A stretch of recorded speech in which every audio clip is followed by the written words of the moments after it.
Bismillahirrahmanirrahim. Assalamualaikum warahmatullahi wabarakatuh. Halo anak-anak Pak Guru yang pintar, bertemu lagi dengan Pak Guru di sini. Apa kabar nih pada hari ini? Pak Guru selalu mendoakan yang terbaik buat siswa-siswi Pak Guru. Semoga selalu sehat dan meraih kesuksesan di kemudian hari. Amin. Ingat ya anak-anak untuk selalu jaga kesehatan, jaga pola makan, selalu berolahraga, patuhi protokol kesehatan, dan jangan lupa berjemur di pagi hari ya. Nah, anak-anak, sebelum belajar, ayo kita berdoa bersama terlebih dahulu ya. Bismillahirrahmanirrahim. Baik anak-anak, hari ini kita akan belajar tema 1 organ gerak hewan dan manusia, subtema 2 manusia dan lingkungan, pembelajaran yang ke-6. Adapun indikator pembelajaran yang harus kalian kuasai untuk materi kali ini adalah yang pertama, menjelaskan macam-macam gerak otot.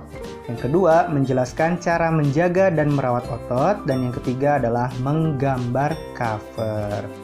Nah, langsung saja, coba kalian perhatikan gambar apa ini. Gambar tersebut menunjukkan suatu cedera yang terjadi pada kaki yang bernama kesleo. Nah, siapa di antara kalian yang pernah kesleo kakinya? Apa yang kalian rasakan? Tentu sakit kan? Lalu apa sih kesleo? Kesleo merupakan gangguan atau cedera yang terjadi pada otot.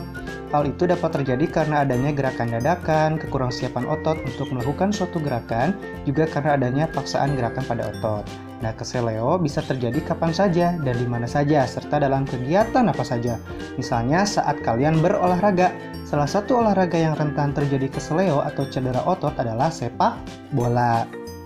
Karena dalam sepak bola, kerja otot sangat diforsir loh. Tubuh harus bergerak dan berlari dalam waktu yang sangat lama. Nah, anak-anak, biar terhindar dari cedera otot atau kesleo tadi, kalian sebaiknya harus mempersiapkan otot kalian dalam melakukan kegiatan. Kalian harus melakukan macam-macam gerak otot. Apa saja sih macam-macam gerak otot? Macam-macam gerak otot dibagi menjadi 5. Yang pertama, gerak menekuk atau meluruskan. Seperti apa gerakannya? Yaitu gerakan dilakukan pada bagian sendi engsel dan pelana. Contohnya apa?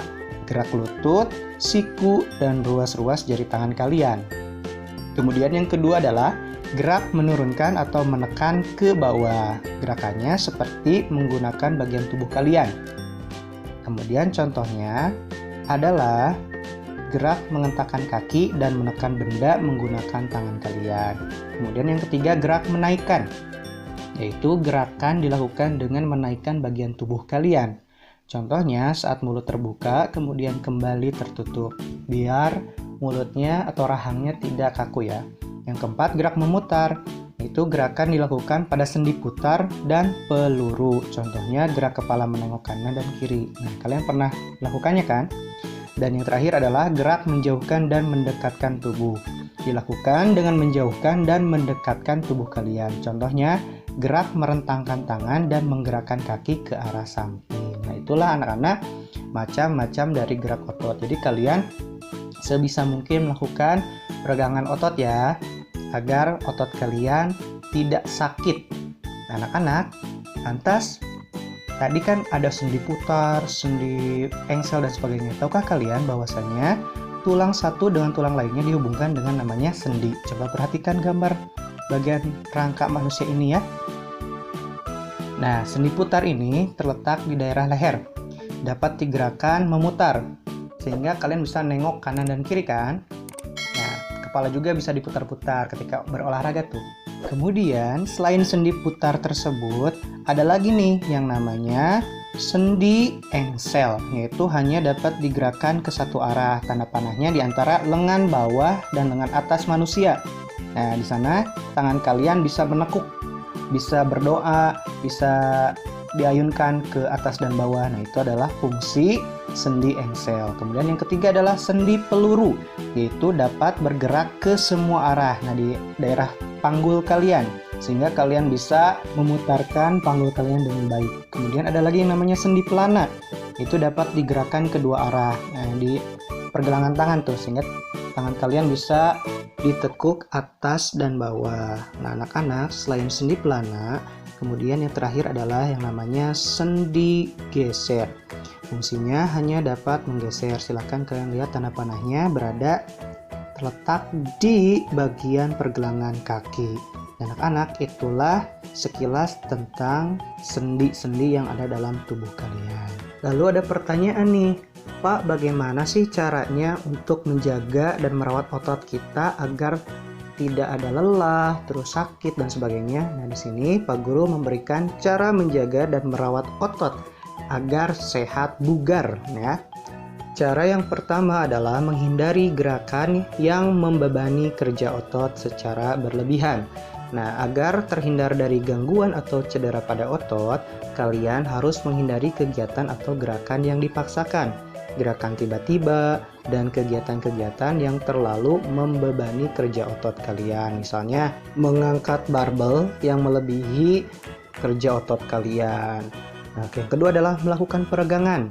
Lakukan beberapa gerakan peregangan sebelum dan sesudah melakukan aktivitas tertentu yang memanfaatkan kerja otot dalam jangka waktu yang lama, seperti saat melakukan olahraga, berjalan jauh, dan berlari.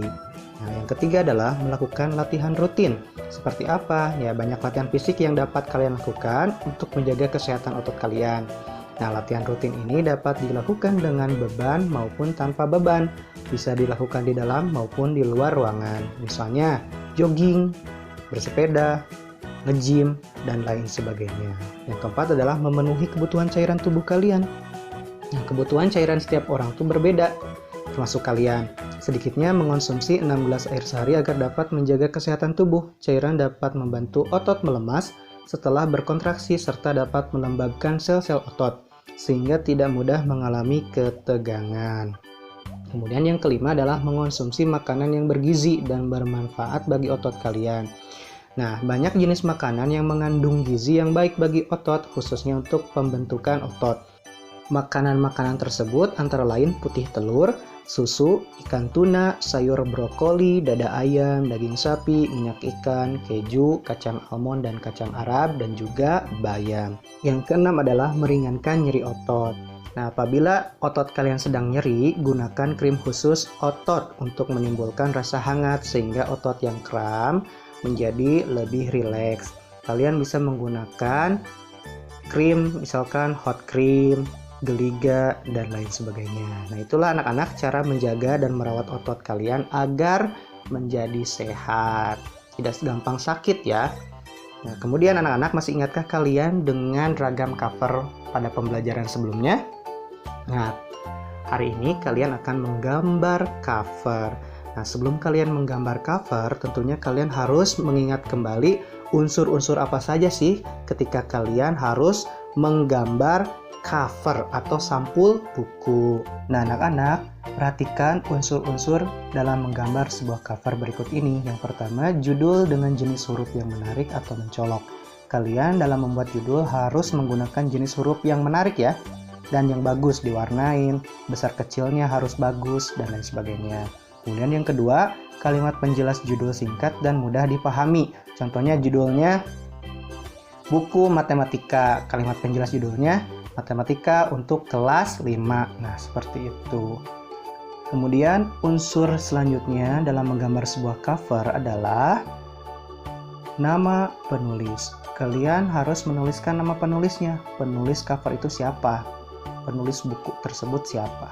Dan kemudian identitas penerbit. Nah, buku tersebut diterbitkan oleh siapa? Contohnya PT Erlangga di jalan apa? Nah, itu adalah identitas penerbit. Jadi identitas penerbit ini nama penerbit sama alamat penerbit. Kemudian gambar yang menarik. Pakai gambar yang bagus, animasi yang bagus. Bisa gambar kartun atau apapun itu sesuai dengan isi dari buku tersebut. Kemudian sinopsis isi buku pada cover belakang. Sinopsis ini menceritakan sekilas tentang isi buku, semacam ringkasan, nah seperti itu. Dan yang terakhir adalah identitas buku pada punggung buku. Nah, punggung buku ini terletak pada cover depan dan cover belakang. Di tengah-tengahnya itu adalah punggung buku. Harus ada yang namanya identitas buku. Jadi buku matematika khusus kelas 5. Nah, itulah anak-anak, ketika kalian mau membuat sebuah gambar cover, kalian harus memperhatikan unsur-unsur tadi ya. Selamat berkreasi. Baik anak-anak, pembelajaran pada hari ini dicukupkan sekian. Terima kasih atas perhatiannya. Semoga video dari Pak Guru bermanfaat untuk kalian semuanya. Wassalamualaikum warahmatullahi wabarakatuh.